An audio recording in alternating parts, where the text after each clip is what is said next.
Midge, hello. Hi. Double celebration, because we've got 35 years since the album Vienna and 30 years since Live Aid. Oh, wow. Yes, of course. Yes. So the year before Live Aid was Band Aid. Yep.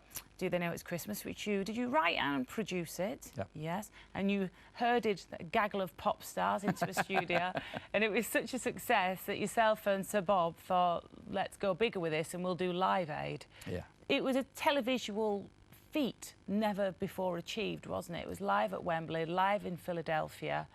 So and many satellite feeds coming in from all over the world as well. It'd never been done before, had it? Something so not big? to that scale, not on that scale at all. It was quite a bizarre thing to undertake. But we were fortunate that we had on the board of the Band Aid trustees, which is the body of people we put together to oversee the money, the spending of the money from the Band Aid record. Yeah.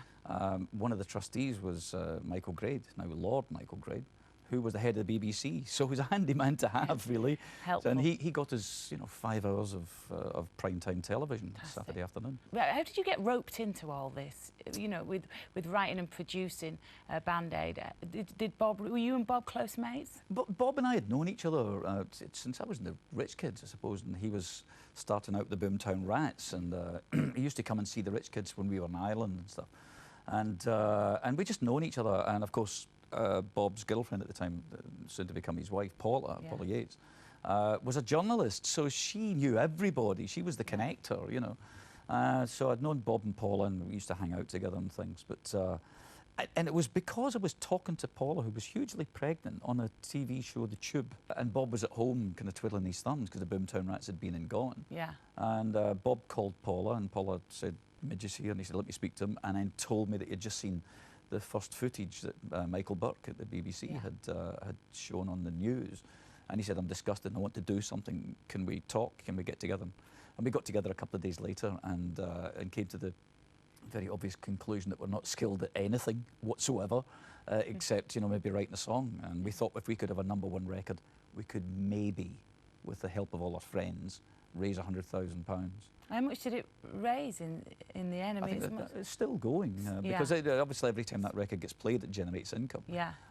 So I think around the time it was £6 or £7 million. Wow. I think. And why did people say yeah to appearing on the record and then later on Live Aid? I mean, what is it? Have you and Bob got secrets on everybody? No, Bob's a rock baller. Nobody says no to him because, he's incredibly intelligent and hugely passionate about this stuff. And you just do not say no. He's just got a way of convincing you that you are totally in the wrong, and he is absolutely right. And it wasn't a difficult thing, I don't suppose, when we were doing the Band Aid record. I think in hindsight you've got to look back and realise that by the time Bob and I had spoken about what we would do, we had to write a Christmas song. Yeah. We couldn't just cover someone else's because 50% of the money generated would go to the writers. Of course, so we had to write something and then give the money, donate the money. So we decided a Christmas song because the charts freeze over the Christmas and New Year period, therefore you can sell twice as many as you normally would any other time of the year. And by the time I had gotten home to my little house in Chiswick in London, and Bob had gotten home to his place in King's Road, he had bumped into Gary Kemp from Spandau Ballet and Simon Le Bon from Duran, two of the biggest bands of the day, who both agreed to do whatever this was before even writing the song. You did it at B&Q. Who was he? Just bumped into these people. When you look back to Live Aid now, what sort of emotions do you feel? And I mean, can you remember like the night before? Did you get any sleep the night before at all? Were you in a... I don't think anyone did. The week running up to the actual concert, I'd been in Los Angeles. I was about to supposedly release my first solo album. So I was over there having photographs done by this very famous Hollywood photographer from the 1940s. Beautiful photographs. And I flew back the day before the concert, so I was completely jet-lagged, and turned up at the stadium to check the equipment, make sure it all worked. And then everything just kind of went in a flash. I don't remember the night before.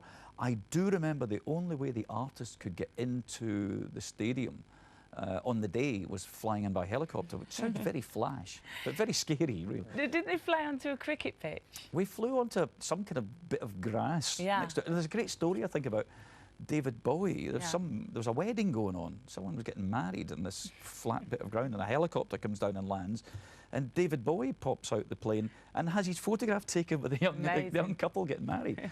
But it was that realisation that after talking about this for weeks and weeks and weeks and organising all of this stuff, the Band-Aid Trust, all kind of doing the teamwork thing, that when you flew over the stadium and you saw all these people outside the stadium waiting to get in, it all of a sudden became real. And because the crowd itself wasn't like a rock crowd, or wasn't a normal gig-going crowd, it was just music lovers. It was just like the general population who had got caught up in this idea where they could just see all these amazing artists like, you know, Queen, Elton John, Bowie, you know, all in the same place, Spandau, like you say.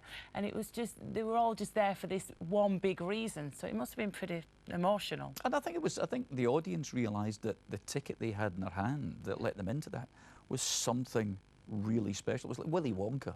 You know, they had got the golden ticket and they were there. They were one of 80 or 90,000 people, whatever it was, in the stadium who were lucky enough to see it. So when even today people come and say, I've still got my ticket, I was there. And I think, wow, I'm meeting people who were actually there because it's such a unique, special thing. So yeah, it was a glorious thing. Incredible. Now, when you look back, there was a lot of stand-up performances and but for you on the day, you obviously had to perform as well with Ultravox. So were you happy with your performance? Because I've spoken to so many 80s stars on this show who were there. Was there no sound check? No sound check. People hated their outfit. They forgot their words because it was just so terrifying. How did you feel beforehand? And looking back, I mean, I hope you like it because we are going to play Vienna. We're going to play your performance in just a second. Well, yeah, I think the clothes side of things, you know, people are saying, why were you wearing a raincoat? Which I was, you know, raincoat and dark glasses. And the answer is because I could, you know, I could do what I liked. But everyone all the artists had the 18 minutes on stage, that's all. And when you walked on stage to go and do your performance, no sound check, and especially in Ultravox's case where you're using technology, synthesizers, anything could have gone wrong. And just as you're about to walk on stage, the stage manager says, there's a traffic light system either side of the stage. You walk on, it'll be green. At 16 minutes, it goes amber. And you won't see it turn red because the power goes off. You think, because it's the only way we could get to keep the whole thing on schedule. I mean, were you literally like high-fiving the band who'd been on before you as they leave with their guitars and stuff? Kind of. There was a rotary stage, so you were kind of there. Your equipment would be set up while the other band was playing. Wow. And the stage would turn, and then you'd walk on and do your thing. Another technical thing, as well as all the satellites and all the timings. Of all the things that could have gone wrong on the day, I think Paul McCartney's mic went towards the end.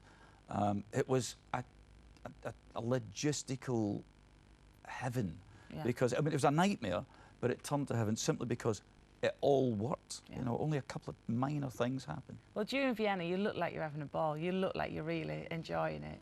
And we're going to relive the magic now as we see Ultravox performing at Live Aid with Vienna. Freezing breath on a window pane, I'm waiting.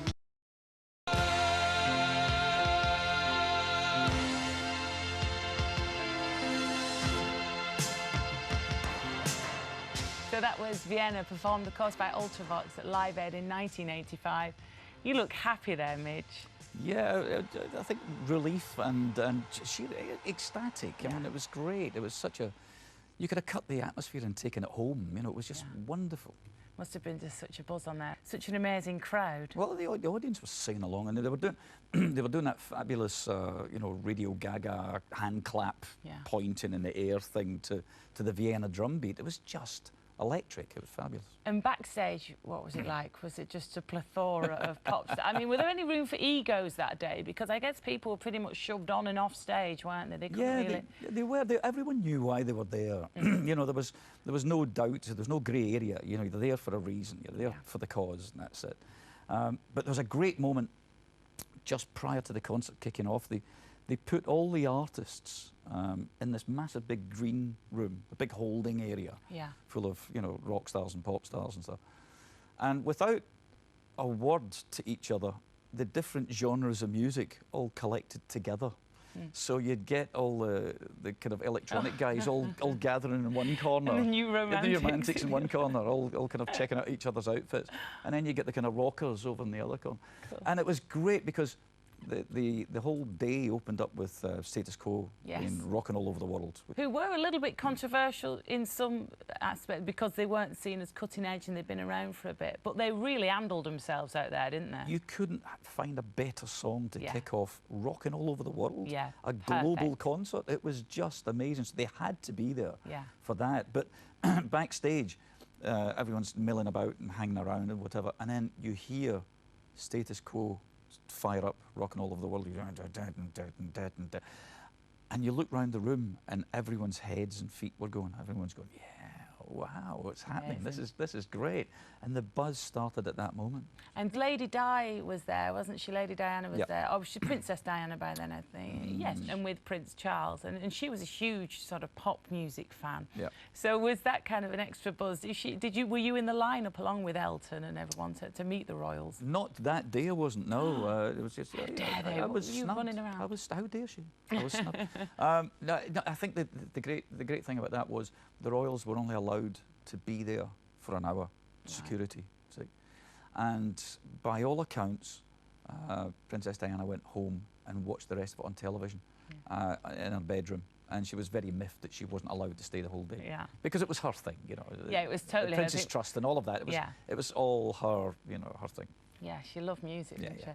she? And the lasting legacy of Live Aid, and you visited Ethiopia. How many times have you been there? When was your most A recent few times. trip? Yeah. I think the last time I went was probably 3-4 years ago. Yeah.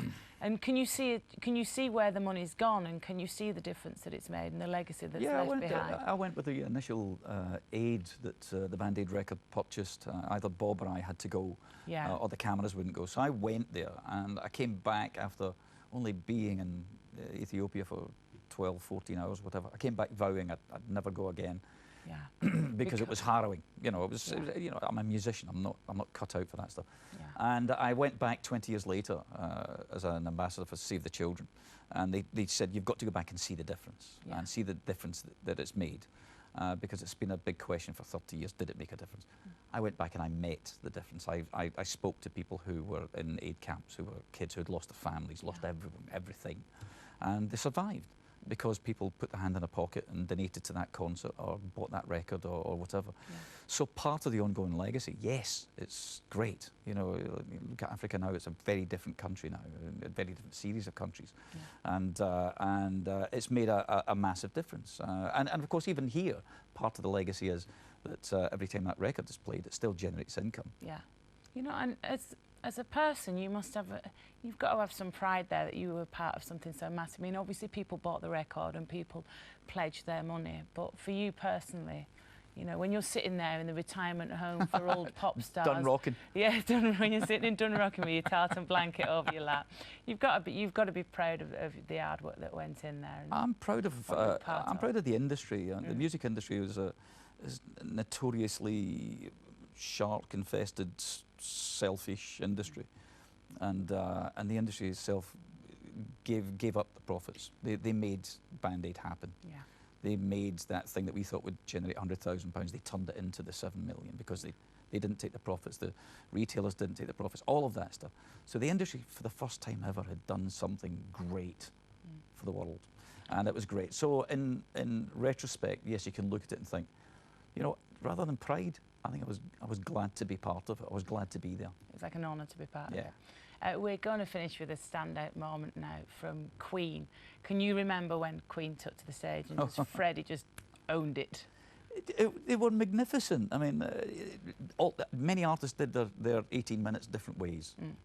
Queen had worked out exactly 18 minutes of the greatest hits.